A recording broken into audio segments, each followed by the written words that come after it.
Welcome to SparkHub. Whoever you are and whatever you're going through, it's my deep-seated belief that stories are what get us through daily struggles and ultimately find new sparks of inspiration in life. So it's my aim with this podcast to create a hub of stories, everything from cautionary tales to quite inspiring feats, all in one place and much more. Every episode has show notes that dive deeper on the topics we discuss, and if you want an extended experience, please consider signing up for the SparkHub newsletter for exclusive content and behind-the-scenes stuff. It's also my belief that if no one ever listens to any of these episodes, I can leave behind stories for my kids so that they can find sparks in their own life as they grow up. So now that all that throat clearing is done, let's begin. My name is Allan, and I have a heck of a story for you. In this episode, I'm going to talk about the evolution of SparkHub, why I'm sitting in this chair, why there's video cameras around me, and specifically talk about community and the people I've surrounded myself with since sort of digging my way out of a bit of a dark hole, and also about commercial ventures and what community and commerce have in common. So I think the best place to start is, frankly, a bit of housekeeping. This is a free flow video. I have a couple notes, but I'm just going to speak from the heart, speak from the mind. And so to begin with, to be sitting in this chair right now with lights and cameras rolling and sound, and to have someone helping me produce this, his name's Leon, by the way, has been a bit of an evolution. I think this is episode 47, and originally I started by doing about 25 audio episodes for what we'll call season 1, and I'll come back to that in a minute. I've just thought of it.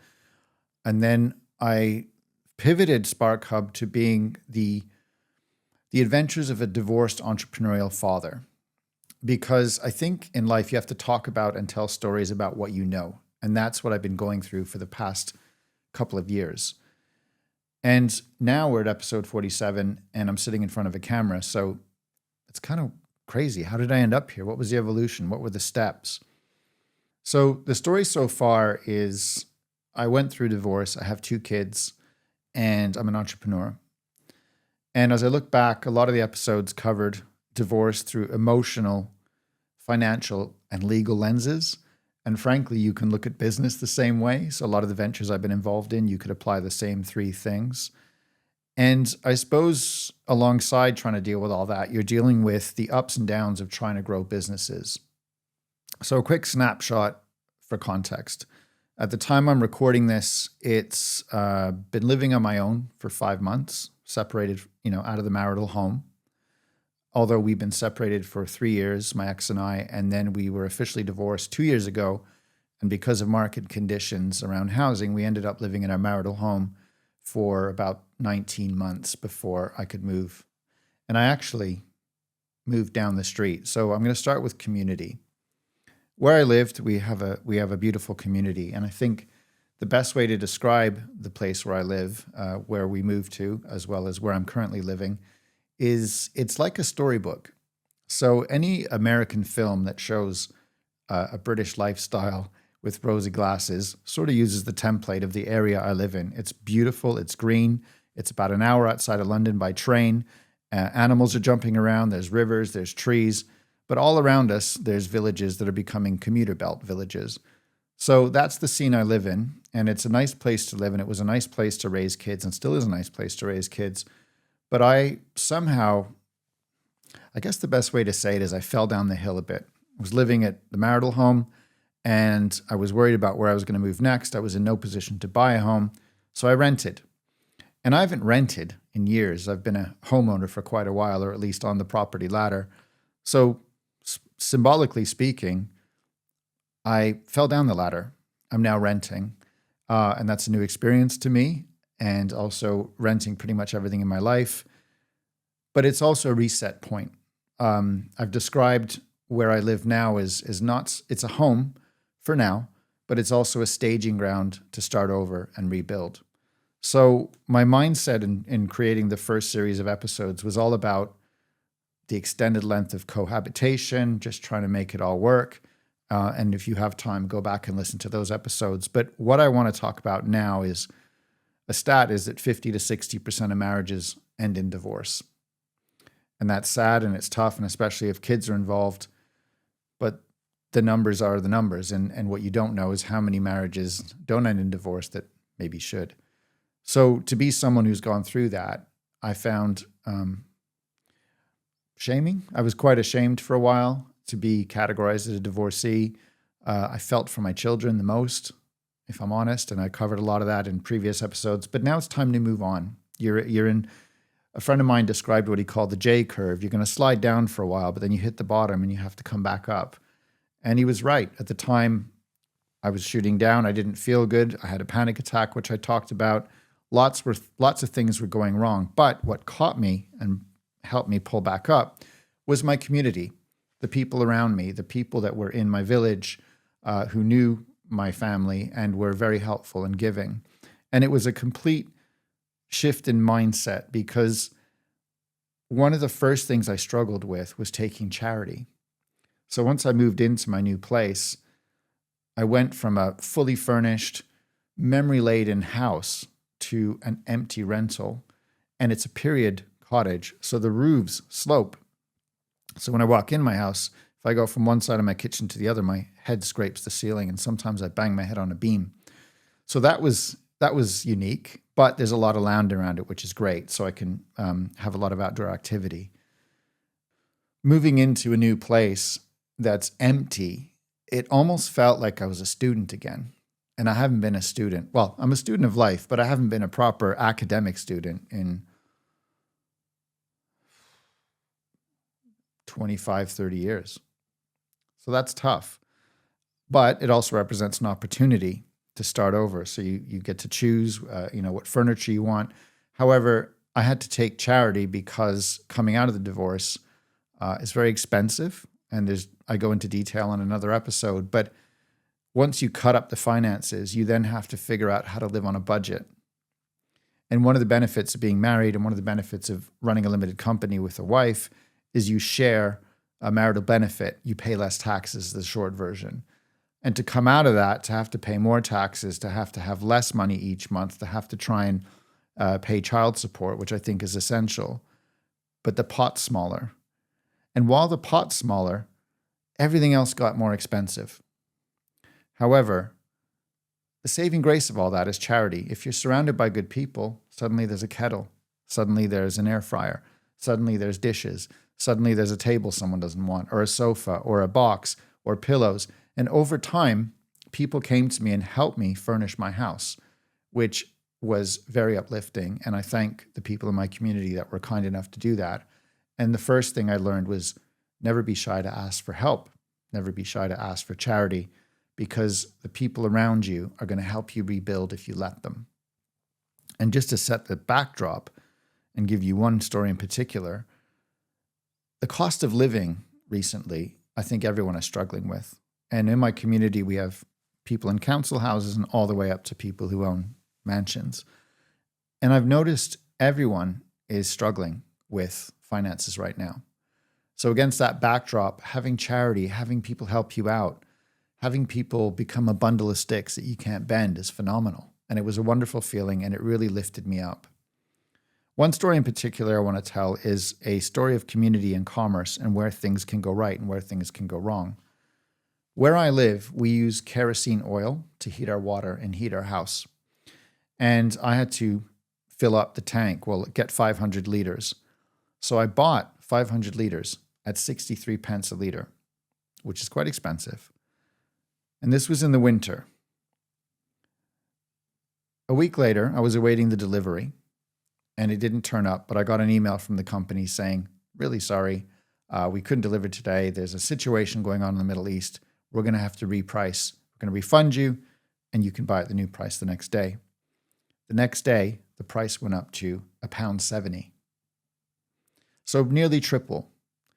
And struggling financially to heat your home and then suddenly have the price triple overnight was a card that I was dealt. And it felt to me like I'd have good days and bad days, but this was particularly a bad day on a number of fronts. Firstly, the buying experience with this company was wonderful. It's all chat bots and a smooth checkout, and it seems wonderful. And it's, as a business, I admire it for getting the oil. But then suddenly, when they send a message like that and the price triples, there was no compassion, there was no empathy. And I suddenly noticed everyone in my village was going online and complaining that they'd all had the same note, that their delivery of oil wasn't coming. And suddenly, from a commercial point of view, having your costs triple is crippling. And I couldn't afford to buy 500 liters of oil.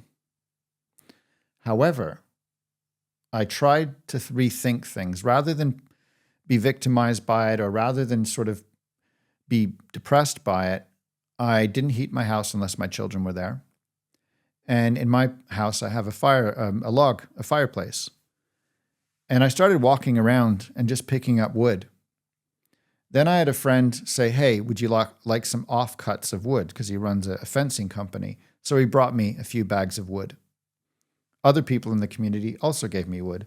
One lady I met randomly through Facebook Marketplace for something else gave me free chairs and a lot of wood.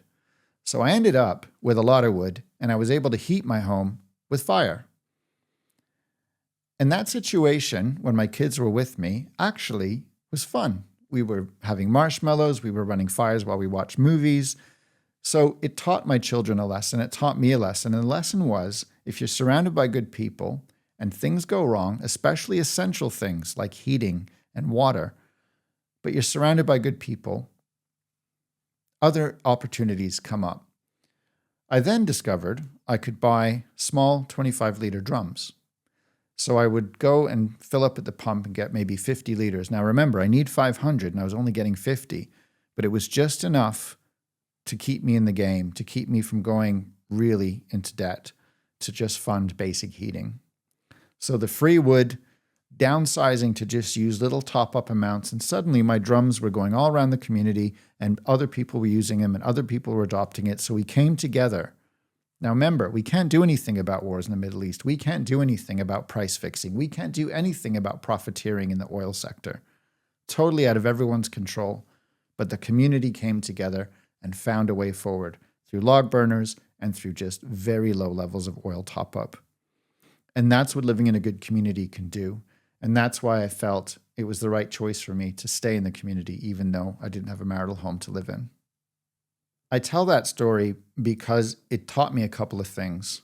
One, there's always a different economy that you can lean into. For years and years, I'd be living under the system where you earn money, you buy things at full price, and sometimes you can't afford them. But the other thing to look at is how much can you cut back? How much can you use alternative sources of fuel? How much can you use alternative sources of anything? And in cutting back, I just realized how much I didn't need and how much I was surrounded by great people. So the way I think about it is there is always an economy of bartering. There's always an economy of exchanging favors. And what happened is friends came out to help me decorate my place, put things up on the wall, drill up cabinets, help me with curtains, things that I just didn't want to do on my own. And in exchange, I would give them my time to help them with their businesses or help them with some photography or help them with something they needed. And so suddenly now I'm looking around going, you know what? I don't actually have to necessarily earn more money if I can save by exchanging favors with people. It's wonderful.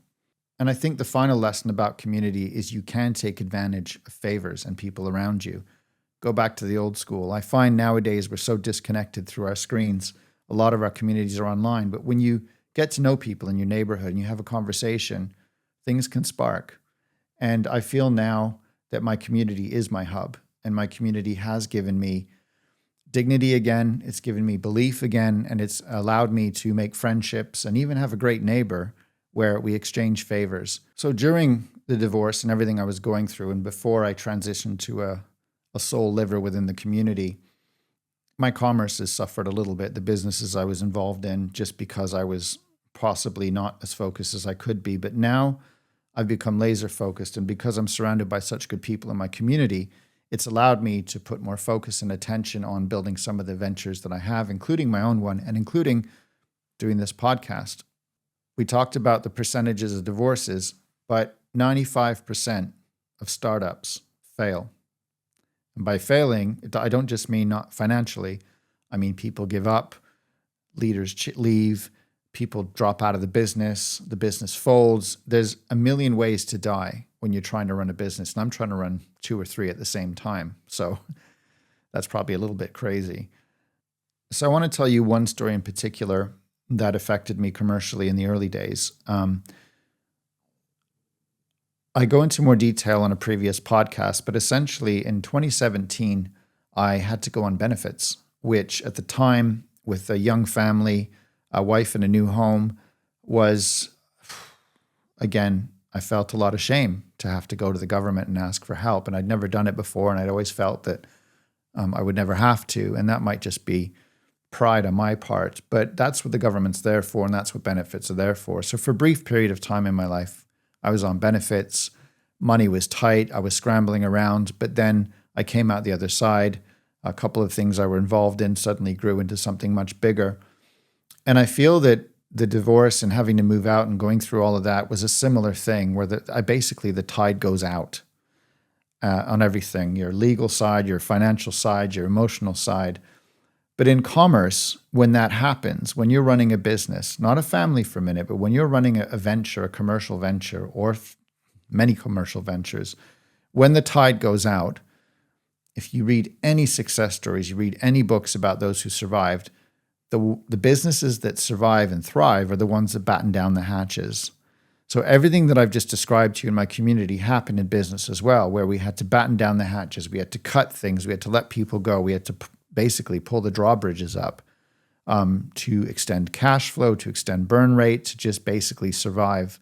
And these past 5 years in business have been tough for many reasons. COVID was probably the start of many of the issues we faced.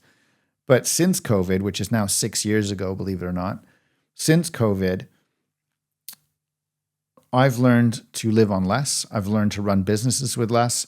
And I've learned to, like my community, sometimes exchange favors rather than cash. So that's what I wanted to talk about up till now, is looking at my community and looking at the businesses I've been running for the past few years. Both of them have gone through very extreme ups and downs, but both of them now seem a bit more solid. And I would advise anyone who's in the same boat, whether you're married, divorced, in a relationship, running a business, working in a business, whatever your angle, just think about how to think differently and how to look at things from a different perspective. And frankly, how to collaborate with people around you and attract the right people. In other words, create the right SparkHub for yourself, create the right environment for yourself, and you'll be amazed at how much you can thrive if you put the right intention out, both commercially or within your community. And if you can do that, I just feel there's better days ahead. And I'm going to close out this episode by giving you an example of, again, why am I sitting here in a studio talking to a camera with lights? The person filming is actually someone in my community, and we've collaborated together on a few things, and we've exchanged a few favors. And that has enabled me to do this episode, to produce a video of SparkHub. If I go back in time and now starting to think about seasons, everything in life and everything in business seems to be about seasons. So just to have a little bit of a trip down memory lane, when I first started SparkHub, it was around COVID time, and I created 25 episodes, only audio, of people I found really interesting. And my ambition at the time was just to create sort of a hub of sparks for my children, to help them with learning, because we were stuck in COVID, we were stuck at home, and I was just throwing things out just to see what would come back. And that would be season 1 of SparkHub. Then SparkHub went on hold for about 3 years. And in that time, divorce happened, separation happened, not being with my kids happened, moving on, leaving the marital home, everything I've just described. And I managed to record another 25 episodes talking about what I knew, digging my way out of lots of different holes, hoping for hope and abundance to come back to me in some way. And I would say that's as far as I got. And then I stopped for a couple of months. And in that time, people who listened to the audio podcast encouraged me to sit in front of a camera and do it live. But of course, where do you get the money to do something like that? And that prevented me from moving forward. It prevented me from creating more content until I relied on my community, and until suddenly things started to bubble and still collaborations happened. And And now here we are in season 3. And looking back, I've got these mugs that I created that are branded with the hashtag creative learning.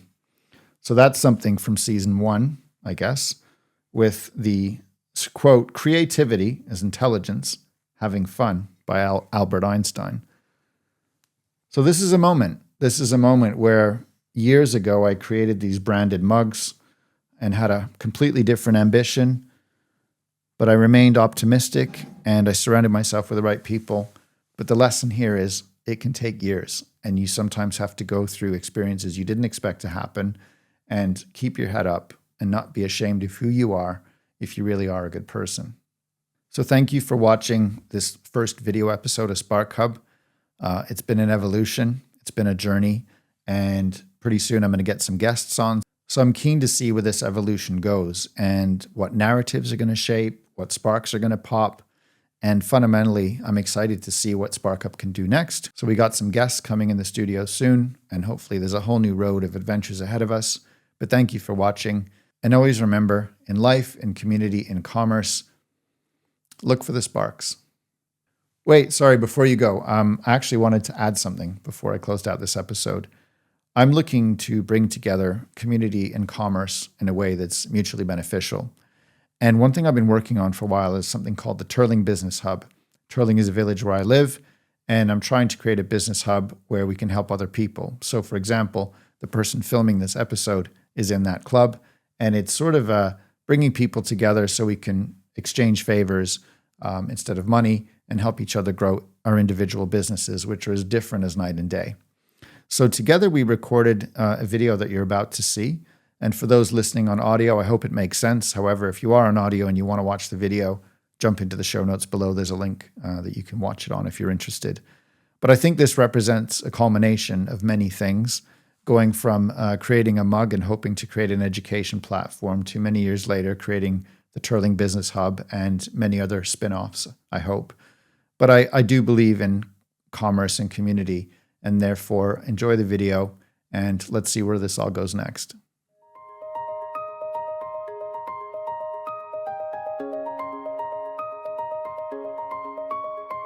Hi, this is a video introduction to the Terling Business Hub. What's it all about? It's probably easier if I just show you. This is Oz, and you're listening to music he created. This is Leon, he's filming. This is Rob, he's making sure I know my lines. And this is Noelle, she's bouncing light.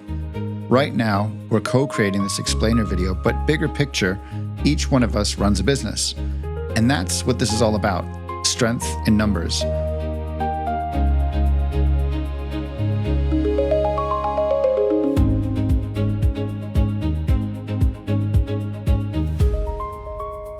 The Terling Business Hub is a community-founded group for those who want to start or expand their ventures. We gather, we collaborate, and we help each other out.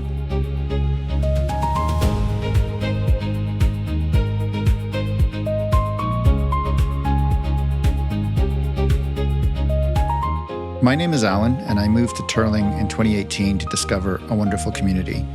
And while living here, I launched many global ventures. So I figured, against this beautiful backdrop, why not foster something local to support local innovation, local talent, local business?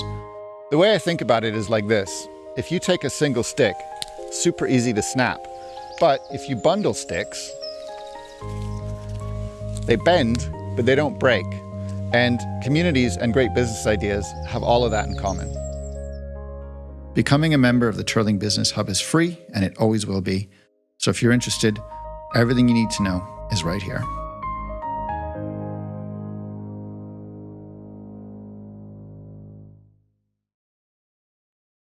Thank you for listening to the SparkHub podcast. Hope you enjoyed the episode.